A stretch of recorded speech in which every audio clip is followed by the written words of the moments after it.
Man, first off, Chris, I appreciate the kind words, my friend. Yeah, man, it's been unbelievable. Obviously, with what's going down in the college football world, it sucks now. We only have one game on Saturday and have to wait until the 16th when the bowls get kicked off. And then obviously we debuted our movie, Lady Ballers. It's the number one streaming movie in the country right now. It's the biggest thing the Daily Wire's ever done. And yeah, man, it's been a good week, I guess you could say.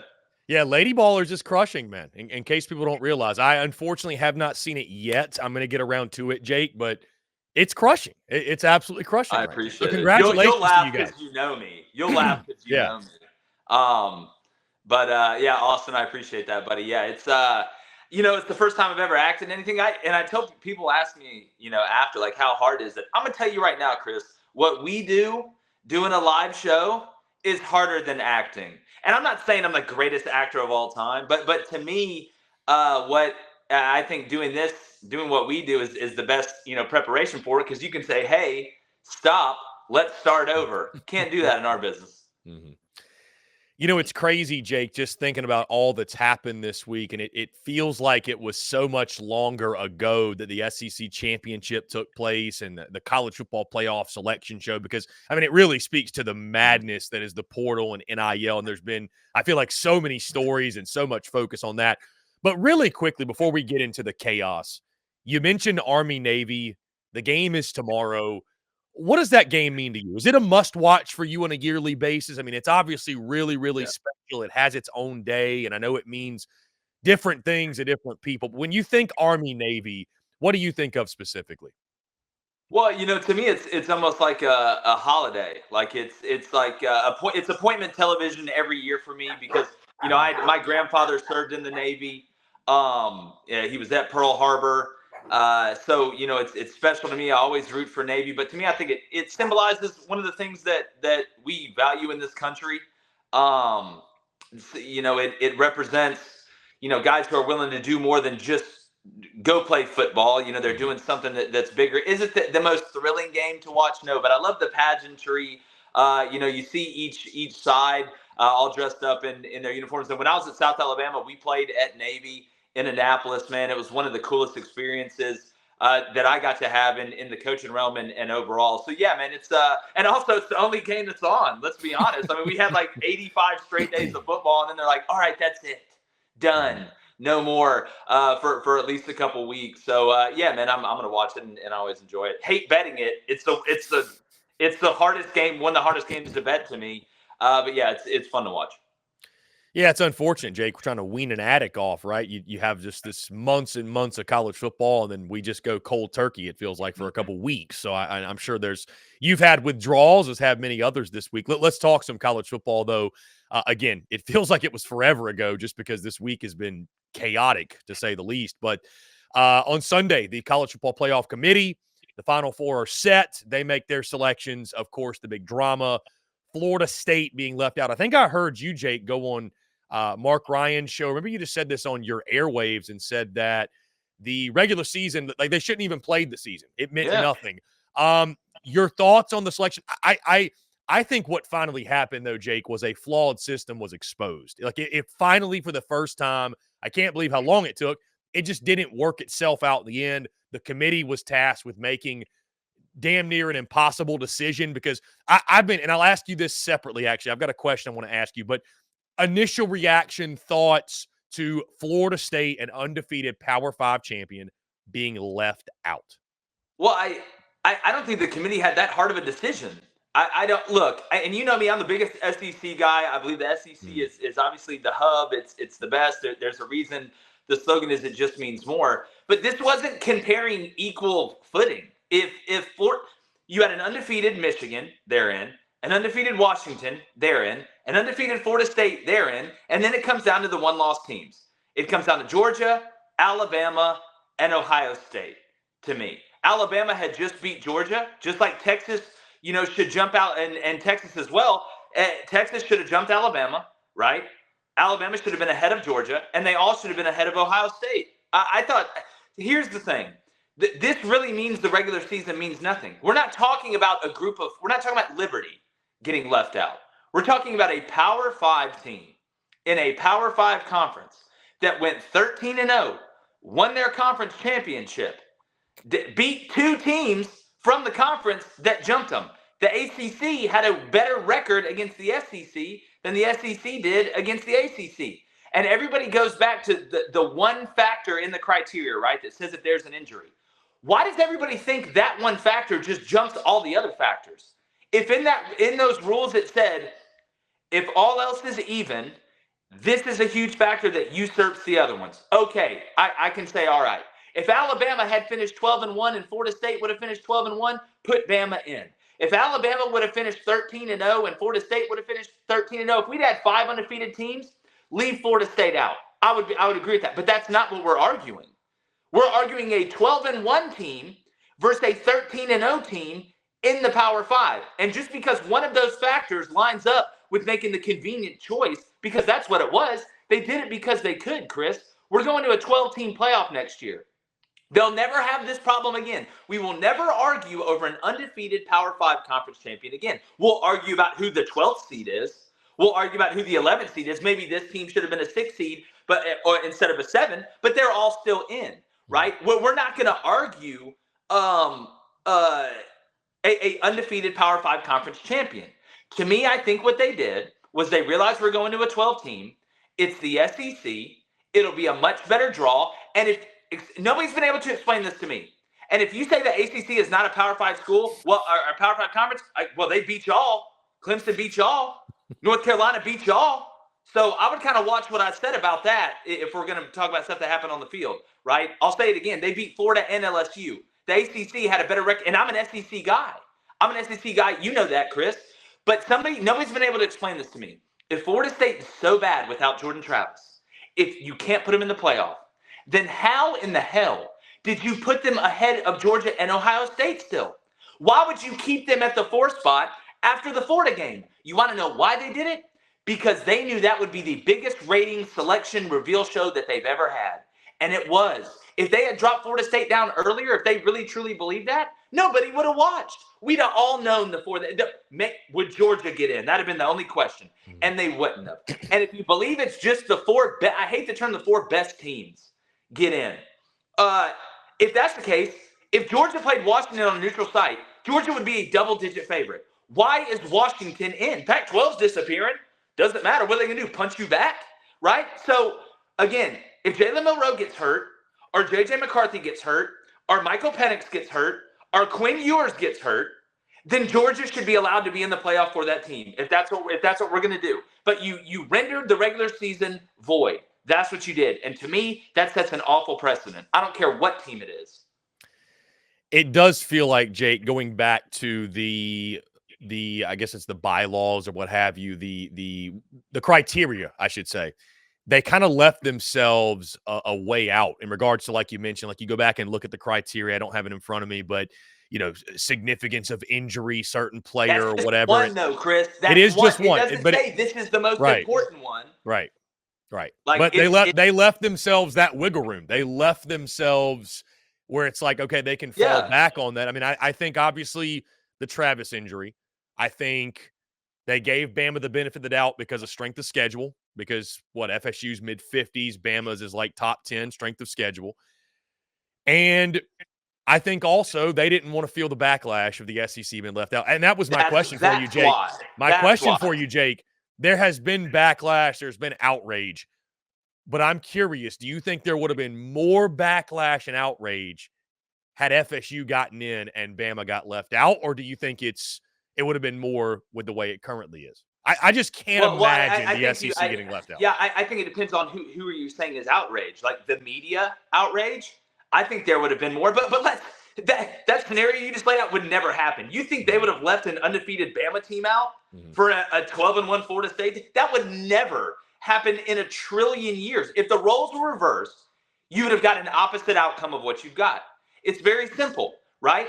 Alabama is better for college football ratings, for lead up to all the previews, the shows, right? The commercials, right? Yeah, I think I saw, and again, don't quote me on this, but I think I saw a report that with Alabama getting in it'll net an extra $150 million in a company in ESPN that's having to lay people off left and right, that's attached to Disney, that's falling apart faster than a Post Malone song. Like, I follow the bouncing balls here. I mean, it's just the truth. And so it's a perfect segue, Jake, into the 12-team playoff. And I mean, I think it's interesting, even people who have been opposed to it are now like, well, it's the lesser of the two evils, because what you can't have happen. I think the thing that surprised me the most, too, was that it wasn't like we were talking about an undefeated Louisville. We're talking about the brand of Florida State, which is as strong as any brand in college football, college sports. Them getting snubbed. I think that's what's really, really interesting. And to your point, Jake, I mean, it goes to show that the committee, they are throwing crap at a wall and hoping it sticks. Like the fact that FSU was still ranked a spot ahead of Georgia, that really was what showed me that you just have no idea. Because to your point, if it's really about four best or about ranking the best, well, Georgia's a better team than Florida State. I think they're going to show that in a couple weeks. I mean, it's just, even if those teams are full strength. So it's kind of make it up as you go along. And I think the committee got put in a situation where they actually had to make a decision, didn't work itself out, and it blew up in their faces. So, I mean, I to your point, you say it wasn't a tough decision, though. It should have been FSU. I mean, what do you say to the people that push back, though, that like you watch Florida, you're a football guy, you watched Florida State the last 2 weeks. You couldn't watch them the last 2 weeks, say they were the same team or they were one of the four best teams in college football. They just looked different. Well, they did. But again, you won 2 games by double digits. You went down to Florida with a backup quarterback and beat them by double digits. The same team that beat the hell out of Tennessee. Then you go play a Louisville team that's not your run-of-the-mill Louisville team. They're actually pretty good up front. You're playing with a kindergartner at quarterback. Tate Rodemaker is coming back. You know what's amazing? It's everybody talks about, oh, well, this is backlash for TCU getting destroyed by Georgia, right? I remember TCU beating Michigan. Like, everybody just glosses over that fact. Like, I'm looking at Ryan right in the chat saying that Alabama's just as deserving. Listen, I'm not a mathematician, man. I'm not. I won't claim to be. Once they start putting different letters in it, I've got no clue. But I know 13 is more than 12. That's what I do know. This isn't an even comparison, right? You can't sit here and just invent numbers. Okay, 2 + 2 can't equal 5. We all know what happened. It's no secret. Right? Like, I don't think and it's going to work out for them. And I'm excited to watch the game. But you talk about strength of schedule. I mean, look at Washington, right? If we're going to sit here and say deserving and who's better, you find contradictories all in it. Contradictories all over the place. And I get it. You're as an SEC school, if you're a fan of an SEC school, this is good for you. You want this. You want the benefit of the doubt. So you're probably going to defend it. But that's not what I do. I'm going to tell you what I actually think. Bama would walk FSU right now. I agree with that. But I think Georgia would walk Washington. I think they'd walk them all over the yard. They'd stomp the yard. I mean, it's so, again, why is Washington in? Then Washington shouldn't be in. And again, Jake, I just followed up with this. Like, I've been a 12-team playoff guy, or at least an expanded playoff guy. Were you also on that, or is this one of those things where now it's like, you know what? I hated the idea, but we got to have it because this can't happen again. Or were you always in favor that we need more than 4? Well, here's my thing, Jake. 4 spots, 5 Power 5 conferences. It never made sense. No, and it's funny now because we're about to go to 4. We're about to be Power 4 conferences after the Pac-12. Whatever goes on over there, I don't think it's going to be a Power 5 conference. But when I wanted the 8 team, I thought 8 was perfect. And this is back with the Power 5. So I thought you'd have your conference champion, right, in the Power 5. Those 5 spots are in. You win the conference championship game, you're in with those 5 spots. What I wanted to do was have a separate top 25 for the group of 5 and the Power 5. And whoever finishes number 1 at the end of the year in that group of 5 top 25 gets that 8th spot. Like getting a 16 seed, right? You play number 1. That's the reward for finishing number 1. You get to play the group of 5 team that finished number 1 in the top 25. So that leaves you with 2 at-larges. So you'd have that now with a Power 4 conference. If you went to 8, you'd add an extra at-large. So I always thought that method was the best. Going to 12, I know it's going to keep increasing because they're going to make more and more money. I want it to be at 8, so then maybe it could go to 12, and it would take longer before we started really messing with the regular season. But all that doesn't matter now because the regular season doesn't matter. So screw it. We'll see. Yeah, it'll be Jake, great TV. that is Chris, I do want to say this. I hope the parity we had this year because this was the anomaly. We haven't had a year like this, and so I hope this is the new norm, right? I hope we don't go back to just one dominant team, maybe two. I mean, we legitimately down the stretch had 8 teams you're looking at that could possibly win a national championship. I just hope that is the new normal. You really, Jake, open a can of worms with that last segment there with the group of 5 stuff. I've been saying forever, man, because I'm somebody, I grew up vacationing in the Appalachian Mountains with family. And so Boone, North Carolina was a place that we frequented. And so I always had a soft spot for Appalachian State. I remember watching App State win 3 straight national titles with Armani Edwards and those great teams they had. And I remember when they went to, they moved up a level, and I just thought it's a shame. It's such a shame because while they're going to have increased revenue money, they're never going to do that again, because a team like a team like Appalachian State should not be playing for the same trophy that Alabama is. And I agree. Chris, I agree. That's why I think you should give them that 8th spot. Because in my opinion, there should be a group of 5 playoff. I mean, I know they'll never do it. I agree with that. If you're not going to give them that 8th spot, and there's no chance in hell that anybody in Cincinnati, that was great to see. They were never winning it. They were never going to win it. But when you look at the group of 5, yes, and it's funny, we've had multiple group of 5 head coaches on Crain and Company, and it's like split down the middle. Like half of them want the playoff. Like Bryant Vincent, who was the interim at UAB, was the OC at New Mexico, just got hired to be the head coach at Law Monroe, a good friend of mine.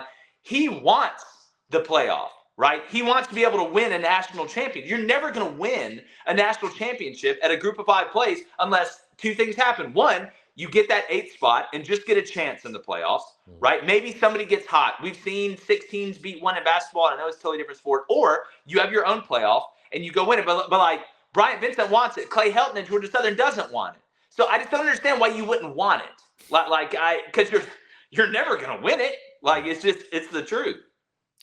And if you don't have that, I mean, the best thing you can have in your trophy case outside of a conference championship for your respective conference is like the Sunshine Bowl or whatever the heck the name of the bowl game is. Like Tulane yeah, that too. Last year. Like that. There you go. That's as good as you'll get to kiss her, right? But that's as far as you're going to get.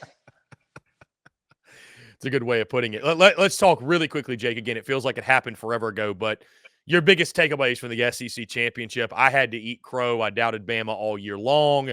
The evolution of them as a football team from what we saw early to that game was impressive. And I think it was just a reminder that, while Kirby Smart is the heir apparent, I think Nick Saban is still the king in college football. Well, I think Georgia made more mistakes than Alabama did. I mean, you look at the turnovers, or the turnover down in the red zone. In that game, it was going to be decided by 3 to 5 plays. That game was always going to be decided by 3 to 5 plays. That's how much talent is out on that field. I will say, I compared Alabama's offense and Georgia's offense and said, if each one of them were actors, what type of actors would they be? Alabama's more improvisational, right? And you saw that in the game. The shovel pass with Jalen Milroe on 3rd down, him creating outside the pocket, led to one of their touchdowns. Georgia's more of the method actor. They are consumed by their identity. And every time that Georgia would do something, right, it was almost like that Michigan-Ohio State game. Every time somebody would do something, there would be an answer. I think that's Alabama was able. We always say in baseball, right, you want to score and then stop them, right? Score and then stop them. Well, if they score, you want to answer, right? They score, we score. They score, we score. That's what we saw from Alabama. And Georgia made the mistakes down the stretch that allowed Alabama to be able to maintain that lead. Going back to even the missed field goal off the false start at the beginning of the game, that's a big mistake, right? That in that game, that matters. So, look, hats off to Alabama. I thought they deserved to win the game. I thought they played better. It was a shame Brock Bowers and Ladd are as hurt as they were, because we know what this Georgia team can do with when those guys are healthy. I'll be interested to see what Carson Beck does, see if he comes back. I think he will.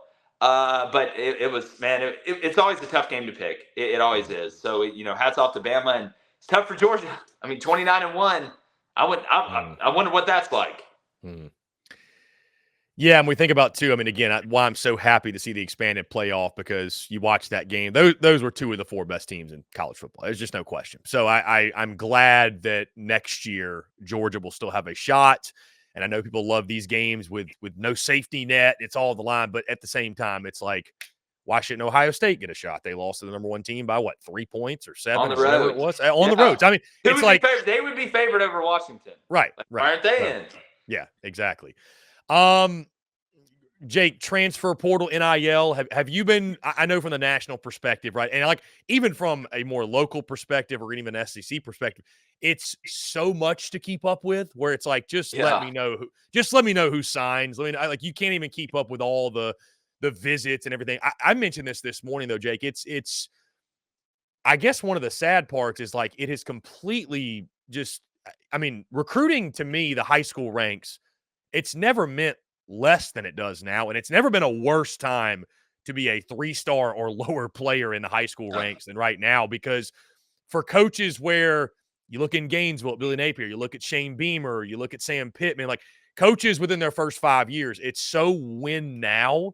It all happens in the portal, man. Like do you keep up with much of it? And if so, what's been your, I guess, maybe biggest takeaway or biggest surprise from this week? Has there been a name that shocked you? Because I mean, it's we're only on our 5th day in it, and I mean, we've got over, I think, like 2,000 players in the portal already. Well, Chris, I think the saddest part is nothing shocks me with the transfer portal anymore. I mean, I'm emotionally dead. Nothing surprises me. Yeah. Like, there's not one person that could get in the portal that I'd be like, oh my god, I can't believe it. Because you can't bank on like playing time. Like I mean, dude, has being the starting running back at South Carolina ever mattered less? They can't keep a starting running back to save their freaking lives. 2 years in a row. Yeah, look, I just, it's added such a huge element to the coaching staff and what you have to do. You have to re-recruit your players. And listen, when it comes to the transfer portal, there's a reason that the NFL just doesn't have 1-year contracts and then everybody just goes back and then they pick a team. That's what it feels like in college football right now. And the problem is, it's not only that, it's you can play 12 years of college football now. I mean, who knows? You got some guys playing 6, 7 years. Like at some point, we got to get back to, you have 5 years to play 4. That's what you have. And I think you let the transfer portal out with no rules, and then you wonder why it's hectic and crazy. Right now, it's a smart business decision. If I'm good at all, to go in the transfer portal and then just start negotiating with people and try and get the best price. I'd be stupid not to do that. And that may mean going back to my old school, but just we have created true free agency, unrestricted free agency. And it is out of control, but I can fix it, Chris. I can fix it. And you know what? I don't know if you can fix it now because you let it out. You're just going to get lawsuit after lawsuit. It's going to be all woe is me. But what should happen is you have 5 years to play 4. That's what you have. All right. If you're going to have this transfer, we need to get rid of the grad transfer. We need to get rid of it. You have 5 years to play 4. So if you want to transfer, you get 1 free transfer.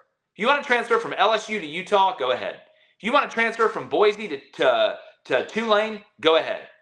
If you want to transfer within the same conference, you have to sit a year. Unless your head coach was fired, retired, or resigned, or he's not there. Just the head coach, not the offensive coordinator, not the director of football ops, not the DC, the head coach. You have 1 free transfer outside of the conference that you're in.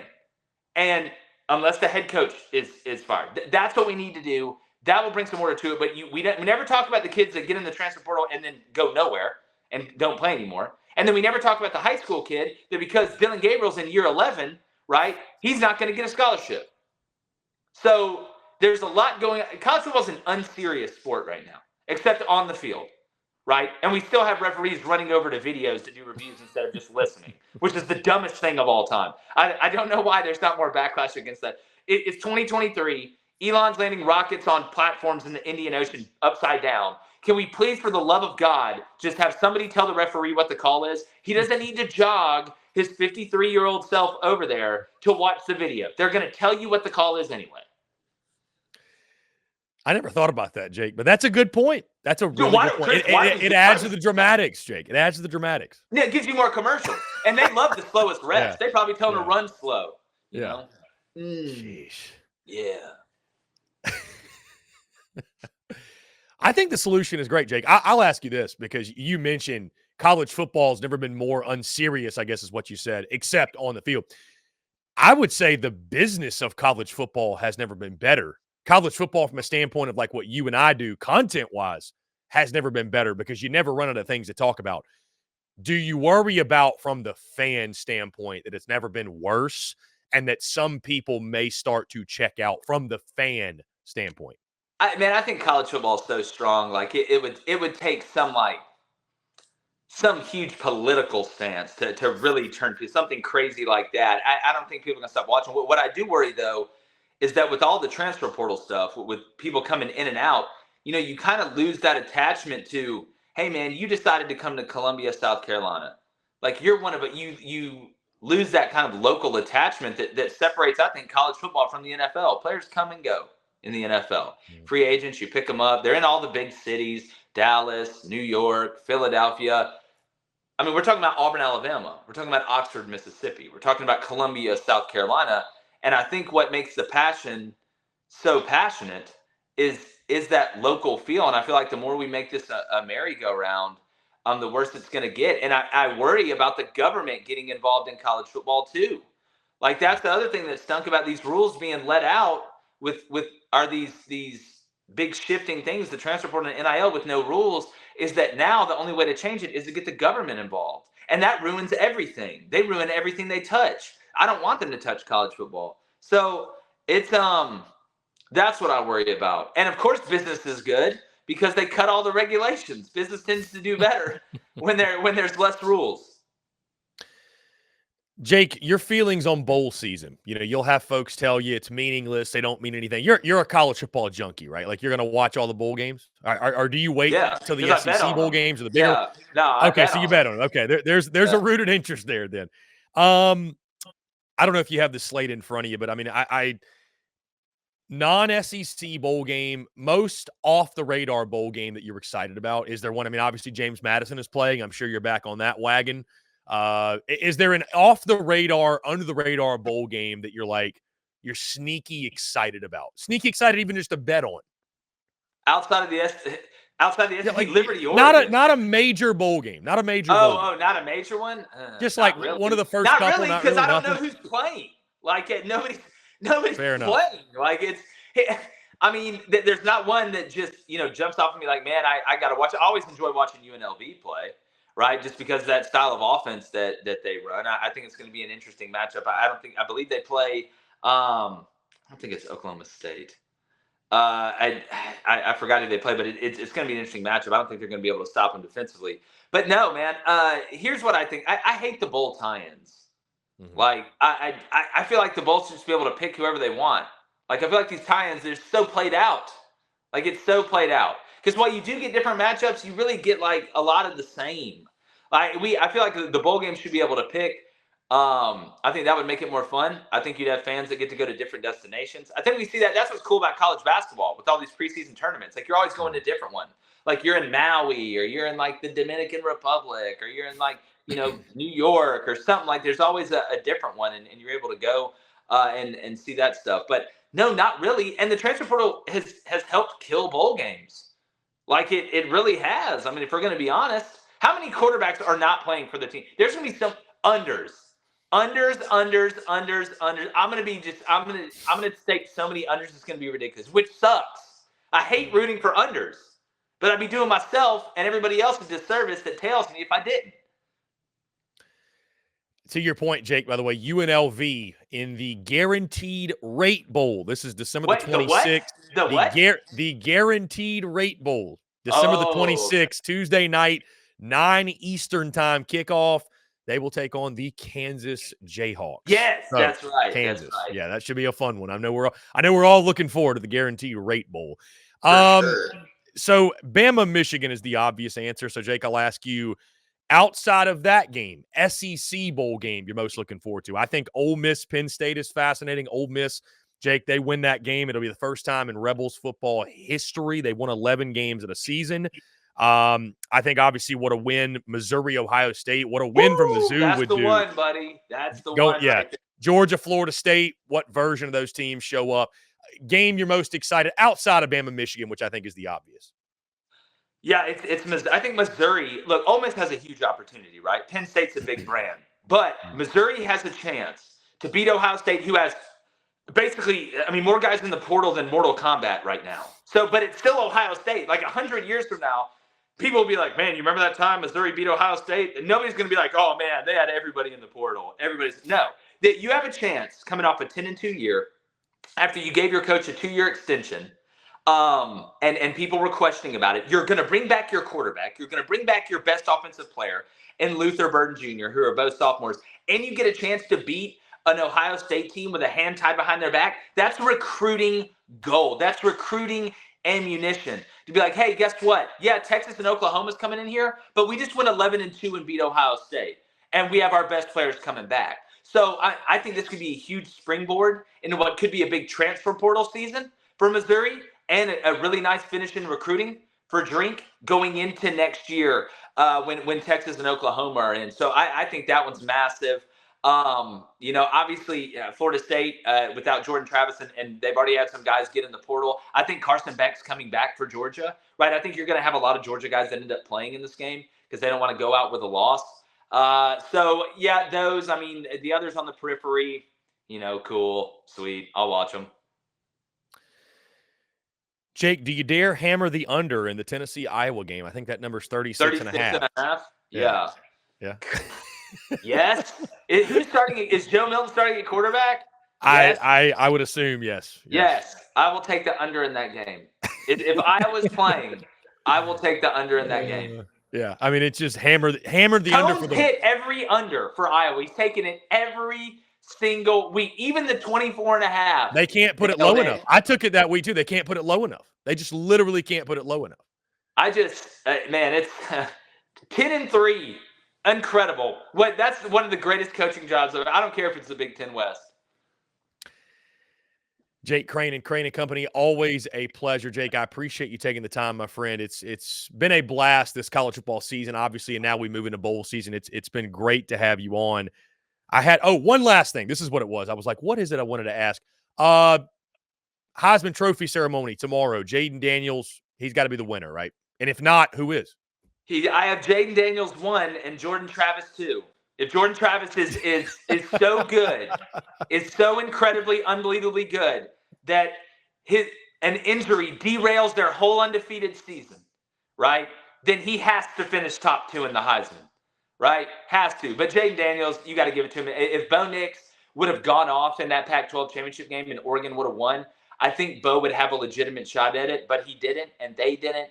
I don't think Penix did enough numbers-wise to combat what Jaden did, especially when you look on the ground. I mean, it's just insane. I think anybody that really watched college football this year, it's hard not to pick Jaden Daniels. I'm rocking with Jaden.